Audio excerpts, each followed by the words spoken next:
Donc, on va commencer cette présentation du MTG, une .NET Conf. Donc, on va parler de .NET, plus particulièrement des composants Blazor Fluent UI. On va voir comment utiliser ces composants dans des applications Blazor. C'est un projet open source que j'ai eu la chance, enfin que j'ai toujours la chance, je travaille avec un collègue de chez Microsoft qui s'appelle Vincent, et qui on est globalement les deux principaux contributeurs à travailler sur ce projet, à maintenir ce projet qui est donc le projet Fluent UI, Blazor Fluent UI, dont je vais parler par après, et on va regarder ça en détail. Me concernant, je suis un ancien MVP, donc où j'ai eu régulièrement depuis quelques années maintenant l'habitude de faire des présentations, un peu comme celle-ci ou en présentiel aussi. Je suis chez Microsoft Principal Software Engineer. Je suis podcasteur pour un podcast devaps.be ou devaps.ms, les deux fonctionnent aussi. Et je le disais, donc je suis contributeur principal sur ce projet Fluent UI Blazor.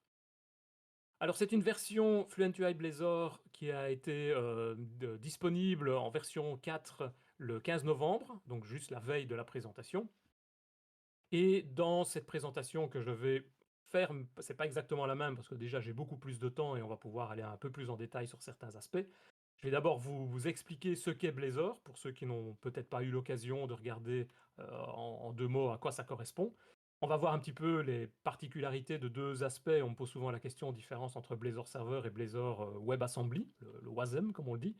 Et puis on va passer, mais là sur le vif du sujet, sur qu'est-ce que c'est Fluent UI, et ensuite l'installation du composant et comment mettre tout ça en place et comment l'utiliser réellement dans notre système. Puis sur un petit bouton ici. Voilà. Alors, qu'est-ce que c'est Blazor? Pour ceux qui n'en ont jamais fait, c'est donc une plateforme, un framework qui se base en fait sur deux types de fichiers, on va dire deux types de systèmes. D'abord des fichiers C# et des fichiers Razor. Les fichiers Razor, c'est le fichier qui va contenir, on va dire, tout l'aspect visuel, l'HTML, avec possibilité de mettre également un petit peu du code C# également, si on veut faire un test ou une boucle ou ce genre de choses, on va pouvoir le mettre là-dedans. Mais le corps principal de l'application, souvent, on le met dans des fichiers .cs, des fichiers C#, c'est plus facile à manipuler et à gérer.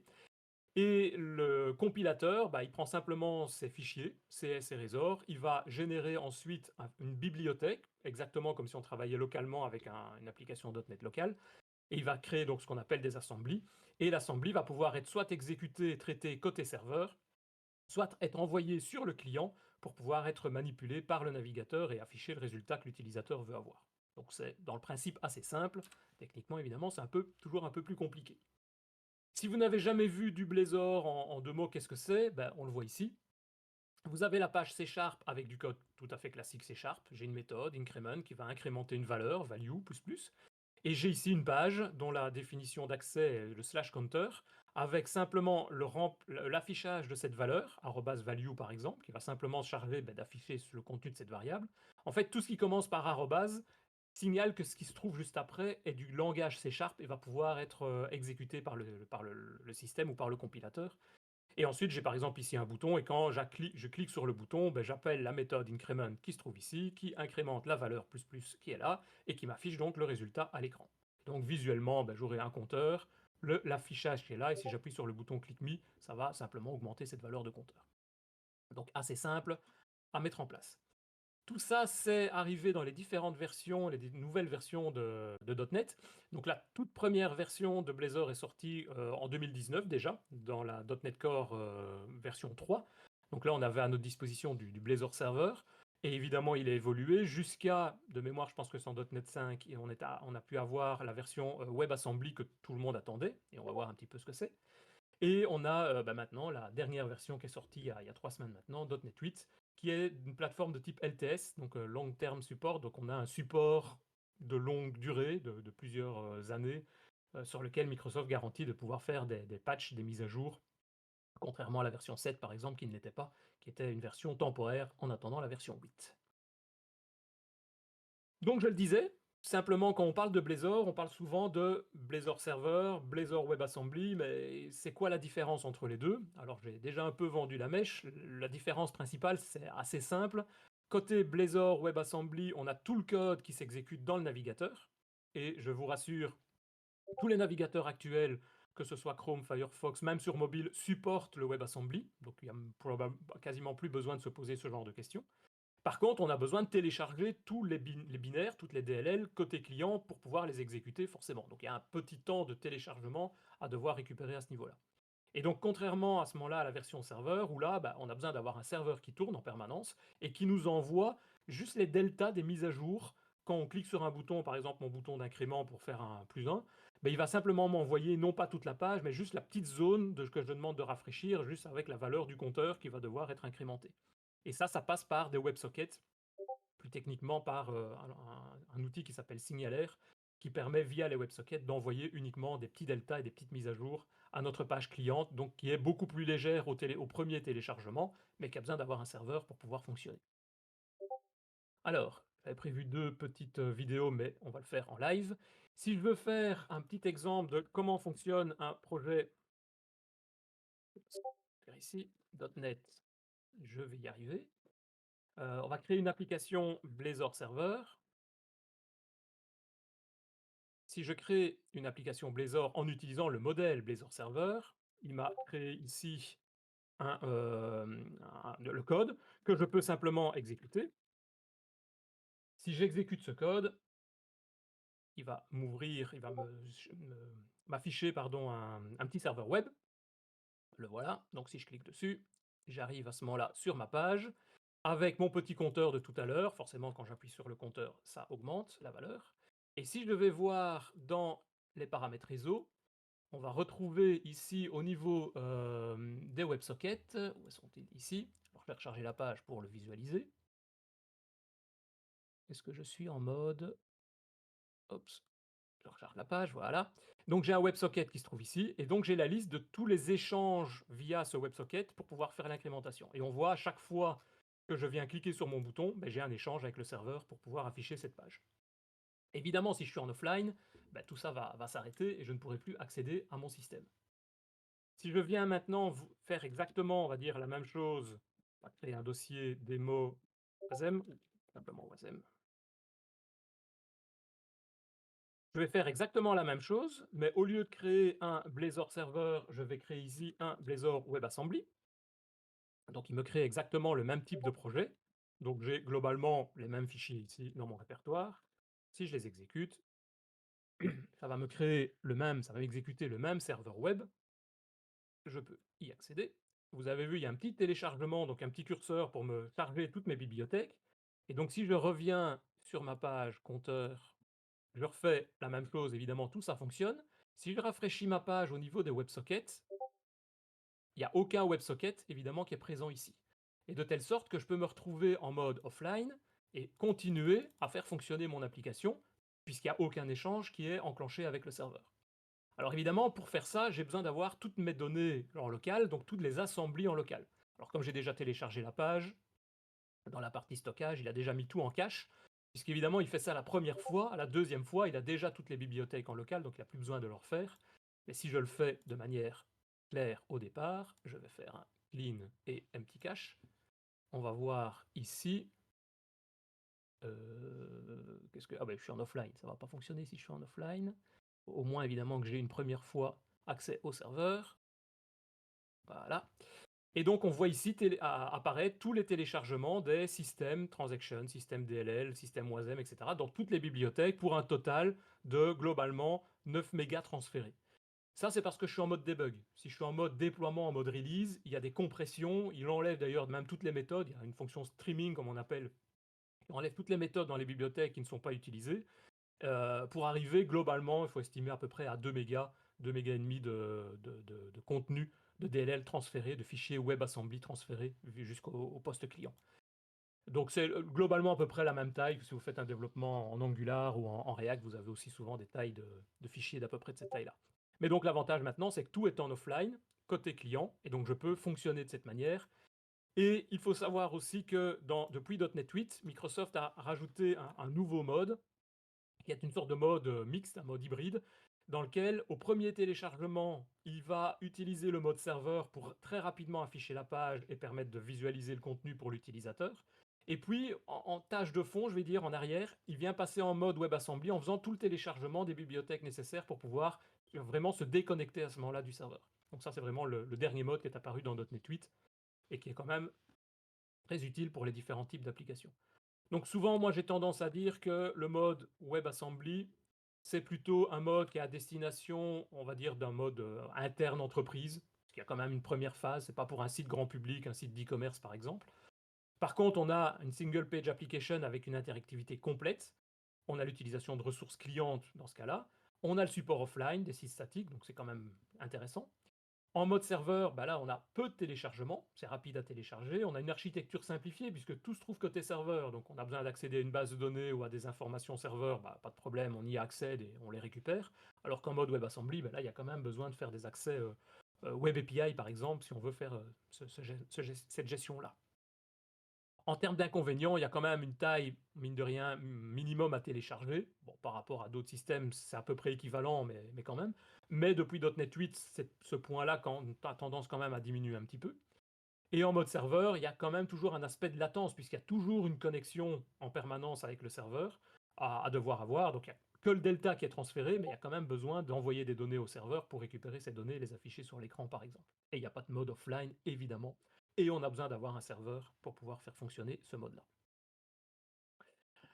Ça, c'est un peu l'introduction, je vais dire, à Blazor. Qu'est-ce que c'est Blazor? Si vous en avez déjà fait, évidemment, c'était déjà du connu. On va rentrer maintenant plus dans le vif du sujet par rapport à la présentation ici que je voulais vous faire, c'est par rapport à Blazor et Fluent UI. Alors, pour parler de ça, d'abord, la première chose, c'est qu'est-ce que c'est Fluent? Ben, Fluent, c'est déjà, il faut savoir, un cadre de conception que Microsoft utilise maintenant, en gros, dans toutes ses applications. Donc, globalement, pour ceux qui ont suivi Windows, vous avez un mode qu'on appelait le mode aéro, puis qui est passé au mode métro. On a maintenant un mode que Microsoft appelle Fluent, avec une implémentation qui est l'implémentation Fluent UI. Donc, l'objectif, c'est de pouvoir créer des interfaces utilisateurs cohérentes, soignées, avec un design qui est vraiment le design basé sur ce que Microsoft propose, hein. Si je viens sur ici que je tape par exemple word.office.com, je vais arriver dans Word Online, ou le Word Offline, c'est le même visuel aussi.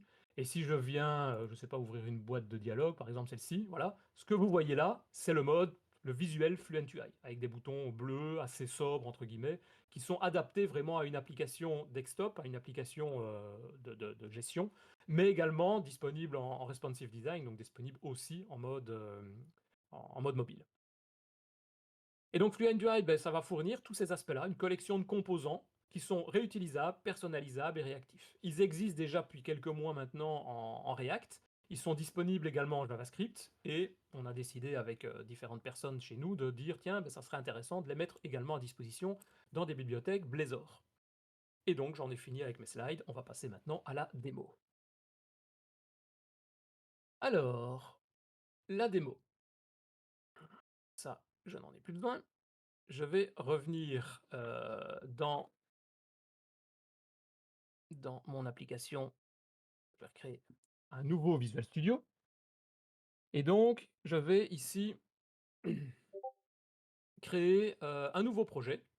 On va en fait s'amuser à créer, pour ceux qui ont déjà développé en Blazor, vous avez le modèle Blazor avec la page météo, weather, vous avez la page counter. Ben, on se dit, tiens, on va vouloir faire la même chose. Et donc, je vais recréer un modèle de page en une vingtaine de minutes ici, qui va être basé sur ce modèle-là, mais en utilisant, bien entendu, les composants Fluent UI. Donc, je vais créer un projet Blazor Web App. Je vais l'appeler, alors faut pas que je me trompe sur le nom parce que je vais faire des petits copier-coller après sur des parties de code, donc il faut que mon espace de nom, mon namespace soit cohérent. Donc je vais l'appeler Demo Fluent UI. Et bien sûr, j'arrive sur cet écran, je choisis la version, et bien entendu, je ne vais pas demander d'inclure les exemples de pages, les sample pages, l'objectif ici, c'est de les recréer. Je me mets en mode serveur, mais ça n'a pas tellement d'importance, je pourrais te mettre dans un autre mode. Mode serveur, ça va un peu me simplifier la vie ici pour avoir des résultats un peu plus rapides en local. Alors la première chose à faire lorsque on veut créer une application qui va utiliser ces composants-là, la première chose, c'est de venir évidemment les ajouter. Donc je vais dans mes paquets NuGet, choisir le serveur nuget.org et dans l'aspect navigation, browse, je viens choisir les composants ASP.NET Core Component. Je vais en installer deux, vous savez qu'il y en a plusieurs. Il y a le premier qui sont les composants principaux, je les accepte, et le deuxième qui est les icônes. Alors je vais prendre celui-là aussi. En fait, je vais vous montrer ça tout de suite. On a créé, parce que ça existe également, une panoplie de bibliothèques d'icônes qui sont disponibles. Si je tape toutes les icônes qui contiennent A, voilà, j'en ai ici dans différentes tailles. J'en ai ici toute une série d'icônes qui contiennent, enfin j'en ai 61 pages, donc qui contiennent la lettre A. Donc je peux par exemple dire, tiens, je veux prendre toutes les icônes qui permettent de rajouter une icône d'ajout, elles sont là. Et j'ai exactement la même chose avec toute une série d'emojis. Vous avez des milliers d'emojis qui sont disponibles, que je peux rechercher, que je peux retrouver dans différentes couleurs, dans différentes formes, dans différentes tailles, etc. Je peux les mettre en noir et blanc si j'ai envie, en contraste, etc. Et donc, pour éviter, bien entendu, de surcharger la bibliothèque principale de composants, on a décidé de les mettre dans deux bibliothèques séparées, icônes et emoji. Emoji travaille exactement de la même manière que les icônes. J'en aurai pas besoin dans ma démo, donc je ne vais pas l'utiliser pour le moment. Donc ça, c'est la première chose évidente, mais à devoir réaliser. Et la deuxième chose à devoir mettre, à devoir faire, c'est de venir dans mon import.resort, venir utiliser le using qui fonctionne bien pour éviter à chaque fois de venir rajouter le composant, le namespace complet. Alors avant de faire ça, je vais me faire un petit truc, venir me rajouter un petit fichier ici, qui est un demo snippet qui est là, donc il va me donner toute une partie de code qui va me permettre, si je demande de l'ajouter à ma... Oups, non, pas ça. De l'ajouter à ma toolbox, voilà, elle est ici. Et l'idée, c'est quoi? C'est que quand je suis là, j'ai pas besoin de taper, j'ai juste besoin de faire clic, drag drop, et ça me permet de venir mettre directement le code. Ça ira plus vite, et je pense que vous n'avez pas envie de me voir taper toutes mes fautes d'orthographe et mes fautes de frappe. Je pense que ça sera plus cohérent comme ça, et ça sera plus simple. Oui, parenthèse, tout le code que vous avez ici, que vous allez voir, y compris d'ailleurs les petites parties de code qui sont ici, je vous donnerai un lien à la fin, vous pourrez y accéder, donc vous pourrez reproduire tout ça étape par étape, tout est structuré dans des branches, dans un dépôt GitHub, donc vous pourrez retrouver ça facilement si vous avez envie. Donc je le disais, première chose, je rajoute le using qui va bien, Microsoft Fluent UI ASP.NET Core Components, c'est là où se trouvent tous les composants Fluent UI de Blazor qu'on va utiliser. Deuxième partie, je vais évidemment signaler que je veux utiliser les composants. Donc je vais venir ici dans mon programme.cs, venir rajouter le service, avec le petit using au-dessus, le service add Fluent UI components, ça va me rajouter les petites briques minimum pour pouvoir faire fonctionner tout ça. Et certaines ont besoin de l'HTTP client quand on est en mode serveur pour communiquer, donc autant la rajouter dans ce cadre-ci. Et à partir de là, maintenant, je peux travailler, je peux afficher ma page. Alors forcément, si je demande d'exécuter mon projet pour l'instant, c'est un projet vide, donc il n'y aura évidemment rien à afficher. Hop, voilà, il y a juste le Hello World, on va voir ça tout de suite. Le Hello World, il se trouve dans la page Home qui est ici, c'est-à-dire c'est une page où il n'y a actuellement rien du tout. Moi, ce que je vais demander dans un premier temps, c'est de venir modifier le layout général.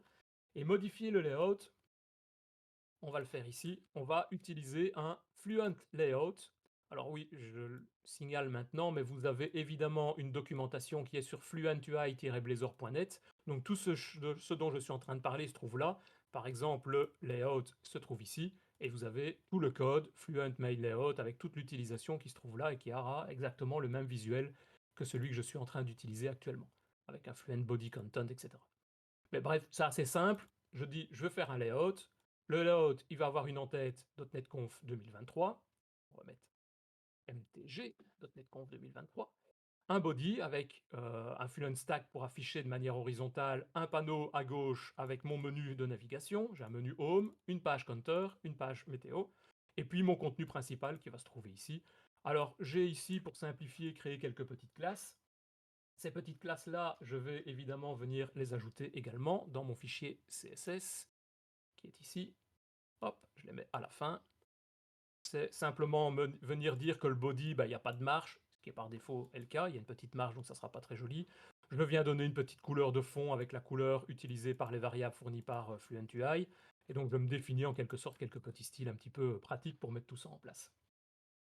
Alors, une chose que je ne dois pas oublier, c'est, puisque je vous ai dit, .NET 8 rajoute des autres modes de rendu, c'est notamment ici avoir la possibilité de faire un rendu au niveau de mon app.resort, un rendu de route qui va utiliser le mode Interactive Server actuellement ici. par défaut, il est en mode automatique, donc il fait ce que je disais, il travaille en mode serveur et puis directement, dès qu'il peut, il met en mode WebAssembly. Ça va être un peu perturbant parfois pour les démos ici, donc il va simplement demander que mes pages soient rendues en mode Interactive Server pour avoir un rendu direct sur ma page. Et donc simplement, si je mets ce Fluent Layout avec cette en-tête, ce corps et ce petit footer qui est là, je peux réexécuter ma page et j'aurai un nouveau résultat qui est quand même beaucoup plus agréable que ce qu'on avait au début. Alors, je vais zoomer un petit peu. Donc j'ai ma page Home avec mon Hello World qui est exactement le même que tout à l'heure et pour le moment, j'ai rien au niveau de ma page Counter, du moins rien pour l'instant. Donc ça va être la prochaine étape, ça va être de venir rajouter cette page Counter. Par contre, il y a un truc qui m'intéresserait quand même, c'est, vous voyez ici, il y a Home Counter, c'est pas très bien souvent sur les sites, on a quand même des icônes. Et je vous ai dit, on a installé ce paquet d'icônes qui est, elles sont ici. Et donc par exemple, je me dis, tiens, ça serait pas mal si je peux ajouter une icône qui va représenter la page d'accueil, Home, par exemple celle-là. Alors je peux cliquer sur le lien, sur la petite icône ici pour copier automatiquement le code, ou je peux copier simplement le Home qui est là pour pouvoir venir le rajouter dans mon application. Et comment je rajoute ça? Bah, simplement derrière le Fluent Navlink, je viens simplement mettre icon égale, et je viens ici venir mettre le nom de l'icône que je veux utiliser. Alors j'en ai dans plusieurs tailles, dans plusieurs couleurs, donc c'est pas juste son nom. Donc je vais ici venir mettre mon petit mode bout de code qui est là. Vous allez voir, c'est exactement le même qu'avant, sauf que j'ai icon, la propriété icon, et je lui dis crée-moi une instance d'une icône qui se trouve dans les icônes de type régular, size, la taille 20, et une icône home, j'ai une icône un petit carré, et j'ai une icône météo avec un petit nuage. Et si je fais une compilation de ça, ça va me redonner des petites icônes qui sont apparues ici, tout simplement. Donc très facile à mettre. Et je le disais, ce qui m'intéresse, c'est de faire ma page counter. Donc on va créer une page counter.resort. Hop, elle est là. On va vider tout ça, puisque je vais placer mon code pour avoir ce counter qui est là. Alors qu'est-ce qu'elle fait cette page counter? Ben, c'est exactement la même page qu'on a vue tout à l'heure. Elle a un petit label qui affiche le counter, mais en utilisant Fluent Label, c'est-à-dire avec une typographie de type titre de page. J'ai un deuxième label qui est le contenu current count à afficher, et puis j'ai un bouton avec différentes apparences. Alors pour les boutons, je peux aller voir ici, j'ai Fluent Button qui est là, et j'ai différents styles de boutons prévus, je peux les colorer comme je veux, mais par défaut, j'ai un bouton de ce style-là, etc.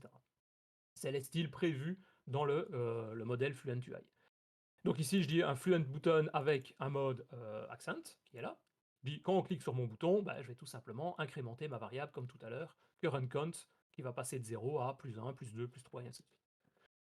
Tout ça accessible sur le slash counter. Donc si je reviens sur ma page, je suis sur slash counter, j'ai ma page qui apparaît, counter, avec mon petit compteur que je peux cliquer. Et j'ai, sans grande surprise, le résultat que j'attendais. Je veux faire la même chose sur la page suivante, donc je vais créer une page weather.weather, qui est ici. Je vais, sans grande surprise, dire ah bah tiens, je vais faire exactement la même chose. Il y a un peu plus de code ici, mais c'est le même principe. J'ai une page accessible via le slash weather qui est là. J'ai une page de titre, un libellé de météo qui se trouve au-dessus, un petit texte, et puis je dis si j'ai une propriété grid items qui se trouve ici, qui est une variable, qui est une liste de weather forecast, donc c'est-à-dire de ça, une liste d'objets qui contient la date, la température, etc. Si cette liste au départ, elle n'est pas définie, ben je dis ah on est en train de charger.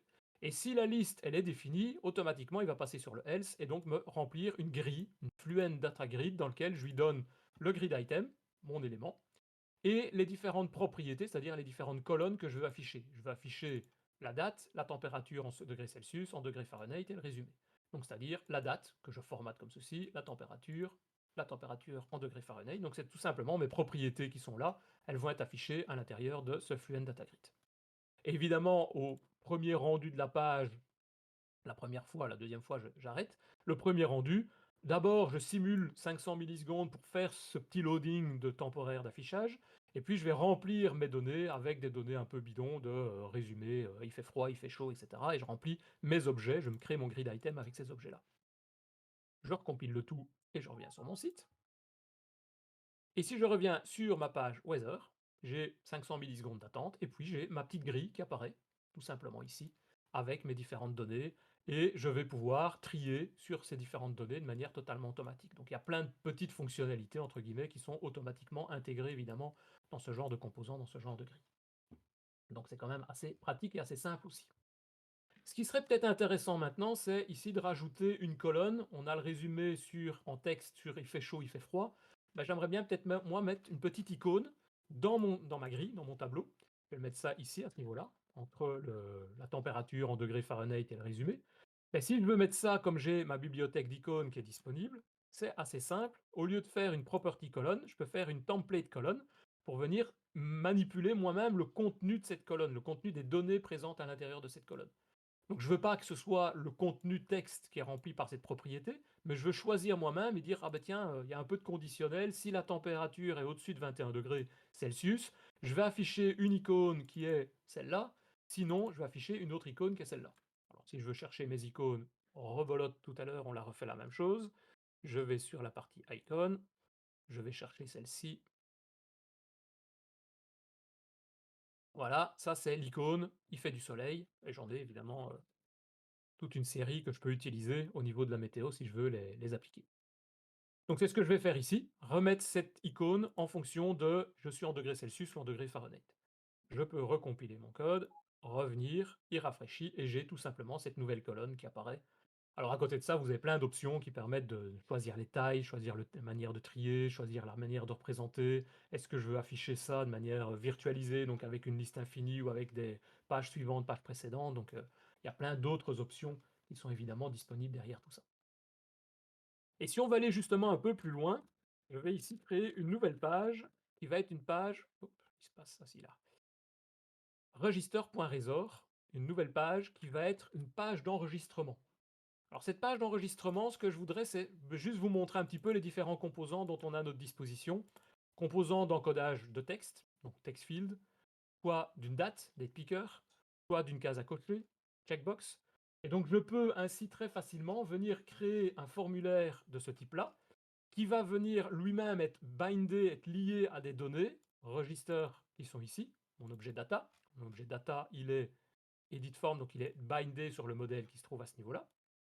Et ce modèle-là va être rempli avec des données que je vais pouvoir ensuite valider. Pour le moment, je simule un accès asynchrone en faisant ici un temps d'attente d'environ 1 seconde, 1000 millisecondes, pour pouvoir afficher mon résultat.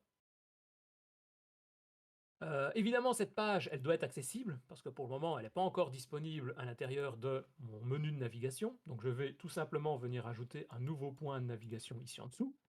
Et je vais le mettre ici en faisant exactement comme pour les autres, lui rajouter un Fluent Nav Link avec une icône, plug connection, connected setting, je trouvais ça joli pour le faire, une page /register qui va accéder à cette page /register.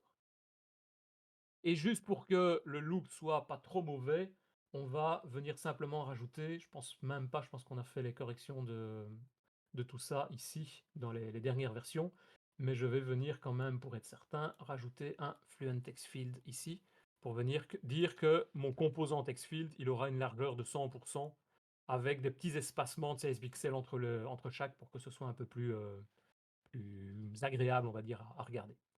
D'ailleurs, on va voir le résultat. Si je vais sur ma page register, et il est là, voilà, ça me donne ceci. Donc ça me donne une zone de texte, entre un nom, ça me donne un last name. Remarquez que le first name ici, il est en obligatoire. Le last name n'est pas obligatoire. La date qui est là, je peux la sélectionner. Dans une des dernières versions, d'ailleurs, on a rajouté les navigations pour changer de mois de manière beaucoup plus simple à ce niveau-là, de mois et d'année. Je peux mettre l'adresse mail qui est également obligatoire et j'ai ma case à cocher qui permet de rendre mon bouton accessible ou pas puisque j'ai accepté les termes d'utilisation. Alors au niveau du code, je ne l'ai pas montré cet aspect-là, mais c'est dans ma page register qui est ici. J'ai tout simplement signalé que ma checkbox, elle était liée à mon accept to create et donc mon bouton est désactivé si ma case à cocher accept to create, ma variable accept to create est faux. À ce moment-là, mon bouton est désactivé. C'est ce que je vois ici sur le résultat. Et donc si je le coche, je peux appuyer sur le bouton create account. Sauf que, évidemment, je suis avec des composants obligatoires, donc dans ce cas-là, il faut forcément que je les remplisse. Et donc je peux remplir tout ça. et appuyer sur mon bouton Create Account. Là, le bouton s'exécute. Vous avez vu, il y a un petit temps d'attente, petit curseur d'attente, puisque j'attends 1 seconde pour simuler le traitement, me connecter au serveur et revenir. Pour le moment, j'ai aucun message de retour, donc c'est une des premières choses qu'on va gérer, qu'on va rajouter. Alors pour ne pas, à chaque fois que je rafraîchis ma page, et comme je vais le faire plusieurs fois, devoir venir rentrer mon nom, mon prénom, etc. plusieurs fois avant de cliquer, ce qui va me faire perdre du temps, je vais venir ici, venir mettre des valeurs par défaut et venir dire que je suis Denis Voituron, date de naissance c'est pas obligatoire, et mon adresse mail, ça m'évitera de devoir les encoder à chaque fois. Voilà. Donc, qu'est-ce que je vais faire maintenant? Je vais vouloir rajouter mon petit menu de dire on a confirmé qu'on a fait l'enregistrement des données. Par contre, je voudrais ici peut-être rajouter quand même quelque chose de plus, parce que je trouve qu'il manque peut-être le choix d'autres éléments, et ça me permettra d'en montrer un nouveau. C'est par exemple si je veux choisir un pays, mais pour choisir un pays, je pourrais mettre une liste. Évidemment, choisir dans la liste je sais pas combien il y en a, d'une centaine de pays, ça va devenir un peu long pour pouvoir les retrouver. En plus, je voudrais avoir quelque chose d'assez sympa visuellement. Et donc, ce que je voudrais, c'est venir ajouter un composant qu'on a appelé autocomplete, qui va venir faire cette option-là. Donc, autocomplete, je commence à écrire les premiers caractères, et automatiquement, la liste va se réduire avec ces premiers caractères. Alors, un autocomplete, il a besoin d'avoir un type de données à afficher. Là, c'est country, il ne le connaît pas encore, donc j'ai besoin de rajouter une classe country.cs.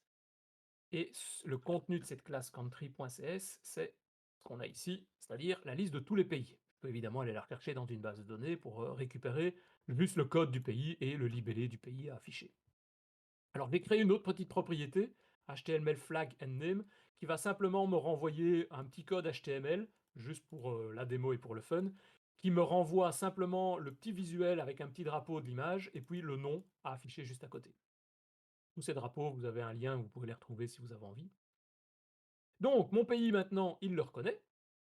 Ce qu'il ne connaît pas encore, c'est la méthode de recherche. Quand je vais écrire quelques caractères, il va falloir rechercher quelque chose. Donc, j'ai besoin ici de rajouter une méthode. La méthode de recherche, elle est toute prête, elle est là. C'est une méthode qui reçoit un argument avec le texte du pays, dans ce cas-ci, qu'on est en train d'écrire, les premiers caractères, et je lui dis dans ma liste de tous les pays, prends tous les pays qui commencent par ces 2-3 premiers caractères que tu es en train d'écrire. Tu me tries tout ça par ordre alphabétique, et tu me renvoies tout ça derrière un E, donc derrière mon événement, derrière la liste des éléments à afficher dans mon autocomplete. Évidemment, il va falloir sauvegarder tout ça derrière une propriété que j'ai appelée language. C'est probablement pas le nom le plus adéquat. Country aurait été beaucoup plus simple, à mon avis. Mais c'est pas grave, je l'ai appelé language, qui contient ici un tableau, puisque c'est un autocomplete, on pourrait sélectionner plusieurs valeurs. Moi, dans mon cas, je vais me limiter à une valeur. D'ailleurs, je lui dis, le maximum d'éléments sélectionnés, c'est 1. Et si on dépasse ce nombre d'éléments, tu vas m'afficher uniquement, s'il vous plaît, uniquement sélectionner un élément, pas plus. Si j'ai rien oublié et que je compile, il va me rajouter ici un select country, un composant pour sélectionner le pays. Il aurait fallu que j'augmente un petit peu la taille de mon composant pour afficher cette hauteur. Alors, je peux mettre, par exemple, je vais choisir la France, je sélectionne la France. Si je veux en choisir un autre, il me dit, ah, vous pouvez pas, c'est un seul. Et je peux donc appuyer sur ce bouton et demander, je vais agrandir un petit peu après la taille pour avoir le bouton plus accessible. Donc, agrandir ici, cocher la case et appuyer sur le bouton pour venir enregistrer mes données. Mais j'ai toujours pas mon petit écran qui va me permettre d'afficher un petit message d'avertissement pour dire bonjour, tout s'est bien passé, nous avons enregistré vos informations. C'est ce que je vais faire maintenant. Donc, ce que je vais faire, c'est afficher par exemple une petite boîte de dialogue pour afficher à l'utilisateur un petit pop-up pour dire merci bien d'avoir enregistré vos données. Comment je peux faire ça? Tout simplement, j'ai besoin de rajouter à la fin de ma page layout, et je vais vous expliquer tout de suite pourquoi. Oups, où est ma souris? Ici. À la fin de la page layout, tout à la fin, je viens rajouter ce qu'on appelle un provider. Et dans ce cas-ci, un Fluent Dialog Provider. Alors on le met à la fin parce que les boîtes de dialogue, elles vont s'ouvrir en superposition sur le reste. Donc le fait de mettre le code HTML qui va venir s'injecter, se créer à cet endroit-là, on aura quasiment la certitude que ça va se trouver à la fin. Il y a d'autres mécanismes également, mais ça permet de garantir que les boîtes de dialogue vont se trouver à la fin et donc en superposition, en positionnement au-dessus des autres éléments. C'est la seule chose dont j'ai besoin de rajouter. Tout le reste, les injections des services nécessaires ont déjà été faits dans mon add_fluent_UI component qui se trouve ici. Et comme j'ai injecté les services qui fonctionnent, j'ai, quand j'en ai besoin, par exemple dans mon register.resort, au-dessus, ici, j'ai besoin par exemple de dire, tiens, je voudrais rajouter l'injection d'un iDialog service. Ce iDialog service, je vous le dis, il est automatiquement injecté par la première méthode dans programme.cs et ça me permet, quand j'en ai besoin, de venir l'utiliser et de le mettre en place. Et donc, par exemple, derrière cette simulation de confirmation, venir lui dire, bah, utilise le dialog service, tu me fais un show information. Alors, il y a plein de shows. Il y a des show information, des show confirmation, des show error, des show dialogue, des show info, etc. Le show info qui se trouve là, c'est juste comme on avait dans des WinForm avant ou dans WPF, la possibilité d'afficher une petite icône d'information avec, dans ce cas-ci, un message et le titre que vous avez là sur l'écran. Et donc, si j'exécute ça, on va retrouver sur ma page, si je coche ma case et que j'appuie sur mon bouton que j'ai toujours pas déplacé, après une seconde, un petit pop-up, un petit message box, nouvel utilisateur, félicitations, votre compte a été créé avec succès. Et donc simplement, ce que je peux faire maintenant, c'est je pourrais lui dire, bah ouais, mais ça serait quand même peut-être bien de créer ma propre boîte de dialogue. Si je veux créer ma propre boîte, je pourrais le faire ici. Je vais l'appeler, que je regarde mes notes, comment je l'appelle? Je vais l'appeler account create dialogue.resort.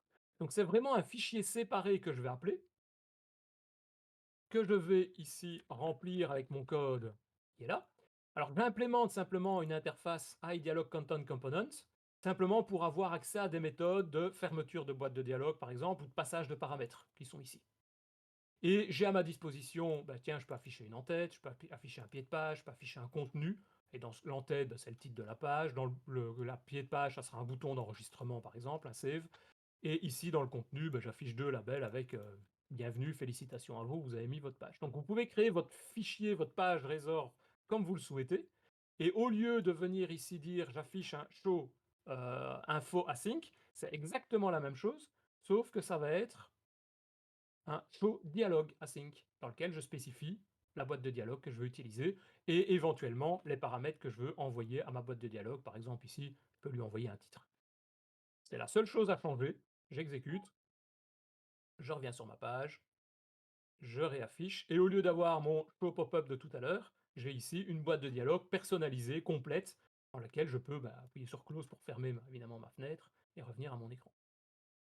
Une dernière chose qui aurait été quand même vachement cool à utiliser, c'est au lieu d'avoir un petit pop-up comme ça qui est quand même assez monopolisant, on va dire, ou peut-être perturbant pour l'utilisateur, il doit appuyer sur le OK, etc. Dans certains cas, ça peut être utile, mais souvent on a l'habitude, quand on sauvegarde quelque chose, quand on enregistre quelque chose, d'avoir simplement ce qu'on appelle un petit toast, un petit pop-up qui apparaît et qui disparaît automatiquement au-dessus. Ben, si je veux faire ça, c'est exactement le même principe. Je reviens juste derrière ma page principale et au lieu d'injecter un Fluent Dialog Provider, je vais ici mettre un Fluent Toast Provider.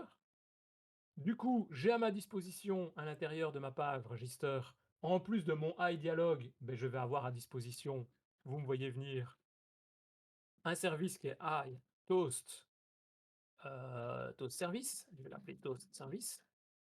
Voilà. Et donc, simplement ici, au lieu de dire tiens, je vais afficher une boîte de dialogue, je peux simplement maintenant lui dire bah, tu vas m'afficher un toast. Et donc, je vais faire ça de cette manière-ci, avec oups, exactement la même logique, toast service, show success, et je mets le message que je veux voir apparaître à l'intérieur de cette boîte.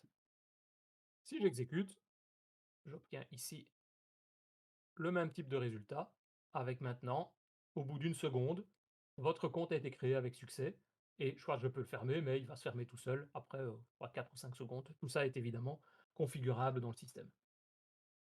Donc voilà, ça me permet ainsi de montrer comment on a créé très rapidement cette page, l'équivalent, on va dire, de la page de modèle fourni par Microsoft, la page avec la page counter, la page weather qui se trouve dans le modèle de base. Refaire tout ça en philosophie, en look Fluent UI. Vous avez vu que c'est quand même assez simple, il n'y a pas grands éléments, grand chose à devoir rajouter. Si vous voulez aller plus loin, première chose, c'est évidemment télécharger .NET 8. Deuxième chose, c'est d'accéder aux librairies, je vous les ai montrées, donc Fluent-Blazor-Lips, vous avez accès à toutes les librairies dont je vous ai parlé ici. La documentation sur fluentui-blazor.net. Et si vous voulez accéder au code source, sur ak.ms/dnc-fluent-blazor, vous scannez le petit QR code qui est ici, et vous allez vous retrouver sur cette page. Hop, où est-ce qu'elle est? Cette page-ci. Avec tout le code, et j'ai expliqué ici, vous avez toutes les étapes, c'est exactement tout ce que j'ai fait, que j'ai mis dans différentes branches, et vous avez toutes les explications qui sont là. Si vous voulez tout refaire, pas à pas, mot à mot, et vous aurez exactement en finale, exactement le résultat que je vous ai montré, et qui se retrouve donc sur...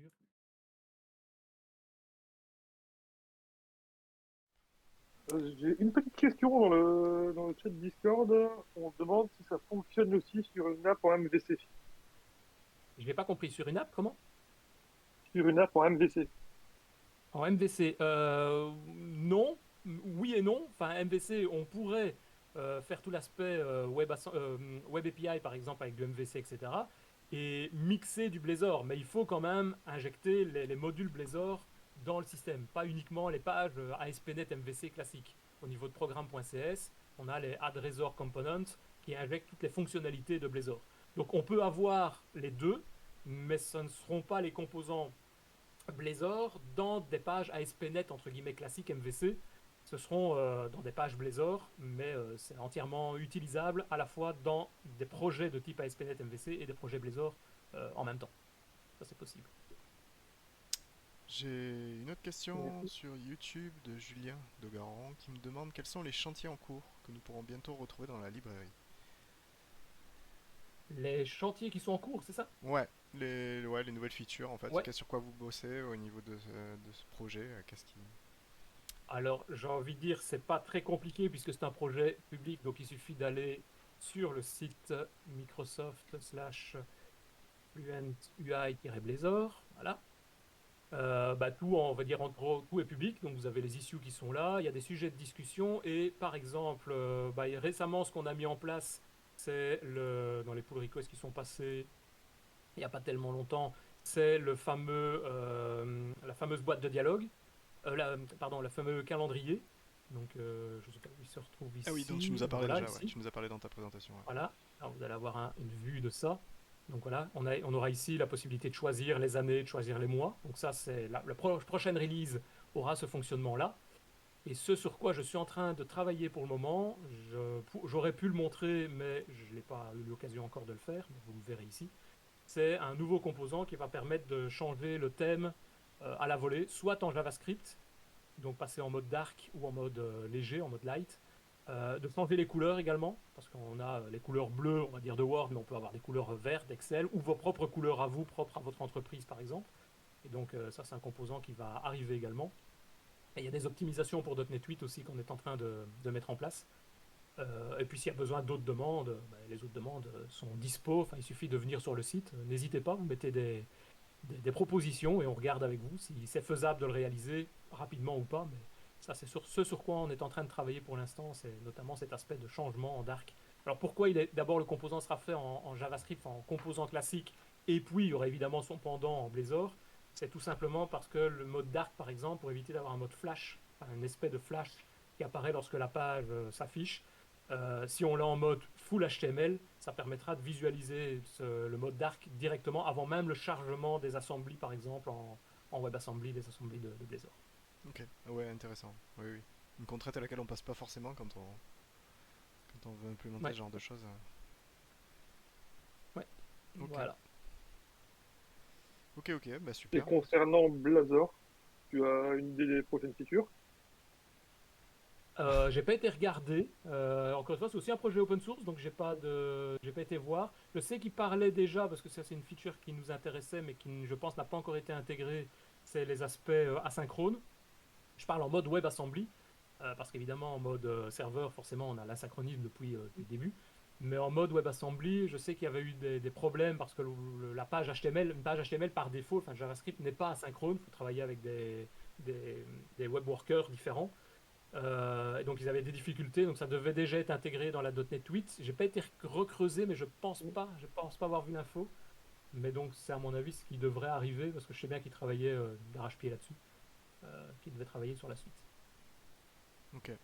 Une parenthèse aussi, des choses mais qui existent déjà, mais qu'ils ont amélioré en .NET 8, c'est l'utilisation des custom elements, des HTML custom elements. Ça, c'est un truc qu'on utilise parfois et qui est bon à savoir.